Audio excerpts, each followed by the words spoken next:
The diagonals of a rectangle intersect at O. The diagonals of a rectangle, ఇది మనకి rectangle అవుతుంది, ఇది మనకి rectangle. So the diagonals of the intersect, the diagonals intersect at O అన్నాడు. అంటే ఓ అనే point దగ్గర మనకి ఇవి ఇంటర్సెక్ట్ అవుతున్నాయి. The sum of the lengths of the 4 segments from O to the vertices. The sum of the lengths of the 4 vertices, 4 segments అన్నాడు. అంటే ఇక్కడ మనకి ఇది ఒక సెగ్మెంట్ అవుతుంది, నెక్స్ట్ ఇది సెకండ్ సెగ్మెంట్ అవుతుంది, నెక్స్ట్ థర్డ్ సెగ్మెంట్ అవుతుంది, నెక్స్ట్ ఫోర్త్ సెగ్మెంట్ అవుతుంది. ఇక్కడ క్వశ్చన్ ఏమంటుందంటే ఈ సెగ్మెంట్, ఈ సెగ్మెంట్, ఈ సెగ్మెంట్, ఈ సెగ్మెంట్, ఈ 4 సెగ్మెంట్ని యాడ్ చేస్తే 60 అవుతుంది అంటుండు, 60 అవుతుంది అంటుండు. Then if the sides are in the ratio 3:4 అన్నాడు. సో నెక్స్ట్ ఇంకేమంటే రేషియో, సైడ్స్ కొన్న రేషియో వచ్చేసి L/B, L/B వచ్చేసి 3:4 అన్నాడు, 3:4. What is the lengths of the shorter sides, shorter సైడ్కి ఉన్న లెంత్ ఎంత ఫైండ్ అవుట్ చేయాలంటే, అంటే ఎల్ వాల్యూ ఎంత ఫైండ్ అవుట్ చేయమంటుండు. అయితే ఇక్కడ మనకి ఇండైరెక్ట్గా వచ్చేసి మనకి ఏమని ఇచ్చిండు, సమ్ ఆఫ్ ది 2 డయాగోనల్స్ అన్నాడు. ఇండైరెక్ట్గా వచ్చి సమ్ ఆఫ్ ది 2 డయాగోనల్స్ వచ్చేసి 60 సెంటీమీటర్స్ అన్నాడు.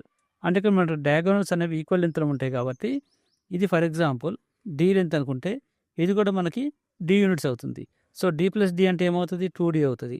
So 2D equal to the 60 centimetres. So D equal to the 30 centimetres అవుతుంది, D equal to the 30 centimetres అవుతుంది. ఇన్ కేస్ ఆఫ్ రెక్టాంగిల్లో లెంత్ అని పెడితే ఏమన్నాడు, 3 యూనిట్స్ అంటే 4 యూనిట్స్ అన్నాడు. అంటే దీన్ని మనమేమో 3y యూనిట్స్ అని తీసుకుందాం, లెంత్ని పెడితేనేమో 4y యూనిట్స్ అని తీసుకుందాం. కామన్ ఫ్యాక్టర్ రేషియో కాబట్టి y అని తీసుకుందాం.